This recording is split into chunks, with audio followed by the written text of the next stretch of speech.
Masaya ka ba sa buhay mo? O sa tuwing umuuwi ka galing trabaho, kapag mag-isa ka na lang, iniisip mo na sana mawala ka na lang sa mundo? Ako personally, marami rin akong kabalisahan, mga stress na pinagdaanan sa buhay. At lalong-lalo na nung pagkayari kong graduate. Kasi hindi ko na alam ano ba yung direksyon na tatahakin ko sa buhay. Hindi ko alam kung yung mga pinaggagawa ko ba, meron bang kahihinatnan o wala. Sa video na to, babahagi ko yung ilang bagay na maaari nyo din namang gawin kung dumadanas kayo ng kalungkutan, kung pakiramdam nyo, wala nang direksyon yung buhay nyo, o ito yung tinatawag kasi sa mga millennial na quarter life crisis.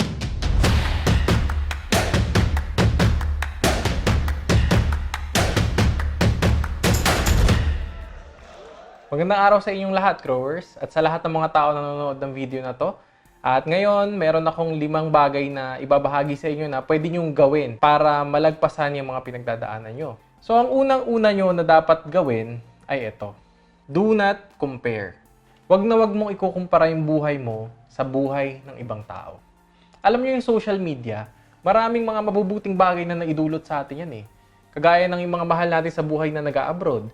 Diba, hindi mo na sila gaanong namimiss kasi nakikita mo rin naman sila. Kasi kung ikukumpara mo ng araw na nagsusulatan lang tayo, matagal dumating yung sulat, matagal ka rin makatanggap ng sulat. Ngayon, isang video call lang, makikita mo na sila. Diba? Hindi man in person, pero nakikita mo kung anong itsura nila, ano yung kalagayan nila. Nakakamusta mo sila ng mabilis. Pero yung social media rin kasi, nagbigay din sa atin to ng point of comparison. Na pag nag-scroll ka ng newsfeed mo, makikita mo yung kabatch mo, nag-asawa na.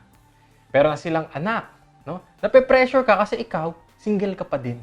Nakukumpara mo yung buhay mo sa buhay ng ibang tao. Nakakakita ka ng mga tao na kaedad mo lang, tapos nakabili ng kotse, pero ng sariling bahay, masaya sila sa buhay nila. Kasi ayun yung pinoportray ng social media, yung mga ina-upload nilang mga litrato. Ikaw sa sarili mo, nape-pressure ka kasi kinukumpara mo yung buhay mo sa buhay ng ibang tao. Which is hindi nagiging maganda yung resulta. Nagiging frustrated ka. Kasi nga, ang tingin mo sa sarili mo, parang kaawa-awa ka kasi hindi mo pa na-accomplish yung mga na-accomplish na nila. Kaya palagi mong iisipin, no? You have your own timeline. Hindi ka naman nakikipag-competition sa ibang tao eh. Meron kang sariling buhay, kaya hindi mo dapat ikumpara yung buhay mo sa buhay ng ibang tao. Kasi magkaiba kayo. Ngayon, ang problema, kung tuwing mag-i-scroll ka na lang ng newsfeed mo, palagi ka na lang makakaramdam ng pressure. Palagi ka na lang parang, tingin mo, naiinggit ka sa kanila kapag nakikita mong masaya yung buhay nila, siguro it's time na i-deactivate mo saglit yung social media mo at mabuhay ka sa realidad ng mundo mo. May kanya-kanya tayong panahon kung kailan natin matatanggap yung regalo na para sa atin. At ang pangalawang bagay ay ito. Stick with positive people. Siguro dumaan na rin kayo sa stage na yung malungkot ka.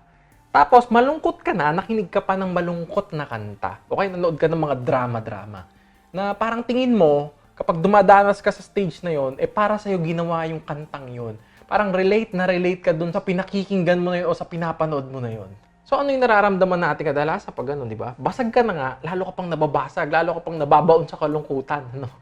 Kasi nga, naapektuhan tayo ng environment natin. So, ipagpalagay mo, ikaw, matino kang tao na hindi ka nagdodroga, malinis ka dyan, pero dumikit ka sa mga magbabarkada o magkakaibigan na lahat nagdodroga. Baka hindi abutin ng 1 taon, kasama ka na nila na nagpapat session. Kasi kung sino yung madalas na nakakasama natin, yung environment natin, madalas nakukuha na natin yan ng ugali. Pero yung verse sa Bible ang sabi sa verse sa Bible, ang masamang kasama ay sumisira ng magandang ugali. Yung mga mababait na tao, kapag nasama sila dun sa grupo ng hindi ganong kabaitan, nakukuha kasi nila yung mga traits, yung mga standard ng mga tao na yun. No? Kahit gano'n ka pa kabait, nahahawa ka madalas. Kung ayaw mo na sa ganong environment, lalo na kung malungkot ka, depressed ka, gusto mo namang maging masaya, no? So, hindi ka hahanap ng mga kaibigan na magpapalungkot pa sa'yo, na puro problema yung naririnig mo, puro negatibong bagay. Hahanap ka ng mga tao na makakapag-recharge sa'yo, magbibigay sa'yo ng mga positive vibes. So, saan mo sila hahanapin?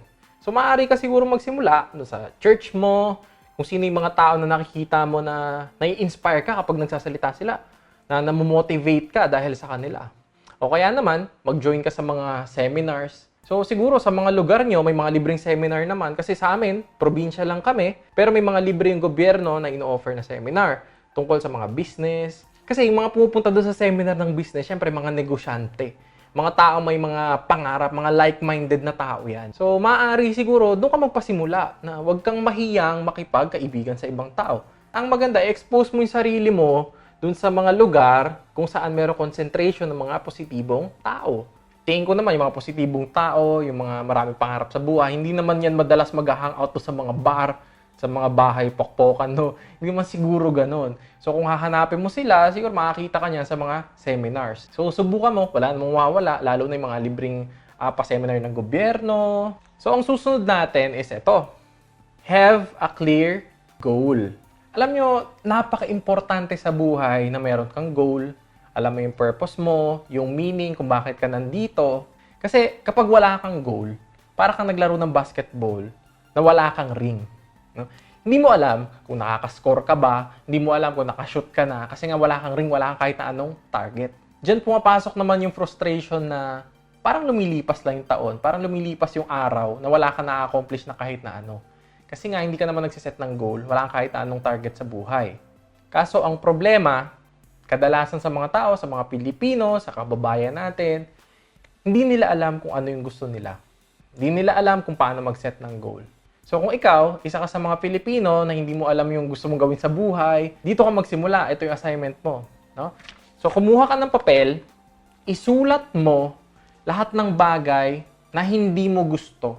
Bakit mo isusulat mga bagay na hindi ko gusto? Nahanap mo nga yung goal ko. Yun na nga, Brad. Hindi mo kasi alam kung ano yung goal mo. Hindi mo alam kung ano yung gusto mo mangyari sa buhay mo. Kaya dapat isulat mo muna yung hindi mo gusto mangyari sa buhay mo. Kunwari, hindi mo gusto na maging pulubi ka. Ibig sabihin, ang kabaligtaran ng pagiging pulubi, dapat maging mayaman ka. So, yun yung goal mo. Dapat maging mayaman ka kasi ayaw mo maging pulubi. Next, hindi mo gusto na maging mataba ka. So, ang goal mo, kailangan maging payat ka, maging fit ka, maging healthy ka. So, ang susunod na goal mo naman, hindi ko na gustong magtrabaho. Parang mahirap naman yun. Kasi kung hindi ka nagtatrabaho, paano makikita ng pera? So, ugatin mo muna. Baka naman, hindi ko gusto magtrabaho para sa ibang tao. So, ayaw mo nang may boss. Makabaligtaran nun, kailangan magtrabaho ka para sa sarili mo. So, bibuild ka ng negosyo. Unti-untiin mo yung pagsusulat. Alamin mo lahat ng bagay na hindi mo gusto and wag mong gawin yon. Eventually, kung hindi mo na ginagawa yung mga bagay na unti-unti mong malalaman kung ano ba yung gusto mo sa buhay. So, tuloy-tuloy lang na wag mong gagawin yung mga bagay na hindi mo gusto. Eventually, magiging clear din sa'yo kung ano ba yung goal mo, ano yung bagay na nagpapasaya sa'yo, at ano nga ba yung purpose ng buhay mo. At ito yung pang-apat na bagay. Pain and defeat is temporary. Temporary lang yung mga bagay na yan. Pero kung susuko ka na, magiging eternal na siya. Ngayon, kung clear ka na sa goal mo, pagpalagay na natin, gusto mo magpapayat, gusto mo magkaroon ng abs, yung pain, makakaranas ka niyan. Kasi kung gusto mong pumayat, makakaranas ka ng gutom. Makakaranas ka ng pagsakit ng muscle mo kasi nagwo-workout ka na. Diba? Kasi parte yun ng proseso para pumayat ka. Natatanggal na kasi yung taba mo, nag-a-adjust yung katawan mo para dun sa abs na pinapangarap mo. Lahat naman kasi halos ng bagay, nagre-require yan ng sakripisyo, ng kapalit, bago mo ma-acquire. Pero tatandaan mo na lahat yon pansamantala lang. So, yung defeat din, yung pagkatalo, yung loss, parte yan ng proseso para ma-achieve mo yung goal mo. Palagay natin, clear yung goal mo, no? Diba, meron kang goal, and then, meron kang origin. Dito ka nang galing. Gusto mo makarating dito sa goal mo. Kapag nag-waze ka, lalagay mo kung saan mo gustong pumunta. Bibigyan ka niya ng direksyon. Let's say, nasa Maynila ka, gusto mong pumunta ng Baguio. Clear na kasi yung direksyon mo eh. Pero may mga bagay pa rin na maaari mong pagdaanan. Pwede kang maplatan. O kaya pwede ka rin namang mabangga, magasgasan yung sasakyan mo. May mga setbacks na darating bago ka makarating dun sa destination mo. At hindi ka naman sigurado na laging smooth lang yung dadaanan mo. May mga liko, may mga bako. Pero lahat ng yan ay parte ng journey patungo dito sa goal, sa lugar na gusto mong puntahan. Kaya palagi mong tatandaan na kapag dumaranas ka ng mga setback na yon, temporary lang lahat ng yan. Kailangan mo lang mag-push through at mag-survive hanggang sa makarating ka doon sa destinasyon na gusto mong puntahan. At ito yung panglima at ang panghuling bagay na dapat mong gawin. Be grateful always. Kailangan maging grateful ka at maging mapagpasalamat ka sa lahat ng bagay na meron ka. Imaginein mo, no? Kapag nagregalo ka sa isang tao, tapos yung tao na yon, hindi niya nagustuhan yung regalo na binigay mo. Imbes na magpasalamat sa'yo, pinulaan ka pa kung ano-ano pang komento na hindi maganda, puro reklamo yung narinig mo. Tingin mo, reregaluhan mo pa kaya? Ganyan din yung Diyos. Kapag nagbigay siya ng biyaya sa atin at tayo puro reklamo imbis na magpasalamat, bakit ka pa niya bibigyan ng biyaya? Di ba? Kaya ang sekreto dyan, lagi kang maging grateful, mapagpasalamat.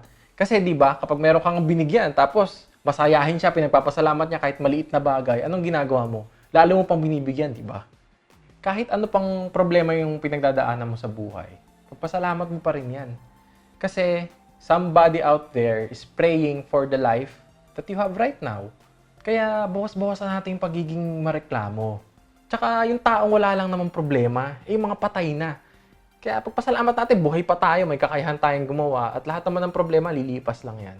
So, ayan yung ilan sa mga bagay na maaari nyong gawin. Diyan kayo maaari magsimula. Kung hindi nyo alam yung direksyon na tatahakin nyo, nakakaramdam ka ng lungkot, o dumadaan ka doon sa quarter life crisis na tinatawag. At palagi mo ring tatandaan na it will not happen overnight. Na hindi naman magical. Okay, ito na pala lahat ng konsepto na dapat kong gawin. Pagkagising ko kinabukasan, bagong tao na ako. No, hindi naman ganun. Kasi ako, since 2011-2012, nakikinig na ako ng mga motivationals, nagbabasa ng iba't ibang mga libro, pero hindi naman agad nag-sink in sa akin yun eh. I think 4 years pa siguro, bago ko talaga naunawaan yung mga bagay na yun, bago ko in-apply sa buhay ko. Though nag-journal na ako noon, meron akong mala diary kung saan sinusundan ko yung mga tips na nababasa ko tsaka napapakinggan ko. Kaya ang masasabi ko lang, it takes time, it takes effort and dedication kung gusto mo talagang umalis dyan sa buhay mo ngayon. Kasi kaya mo nga pinapanood yung video na to, siguro malungkot ka. Siguro alam mo sa sarili mo na meron pang mas igaganda at ikabubuti yung buhay na meron ka ngayon. Kung marami kang pinagdadaanan, nasa negatibong sitwasyon ka ng buhay, normal lang yan, Brad. Dumaan din ako dyan, lahat ng tao dumadaan dyan. Palagi mong tandaan, may awa ang Diyos. Manalangin ka lang, papagtatagumpayan mo rin yan. At lilipas din naman lahat ng problema mo. Kaya, huwag kang susuko. Maraming salamat sa panonood ng video na to. Sana kahit papano meron ako na ibahagi sa inyo. God bless, guys.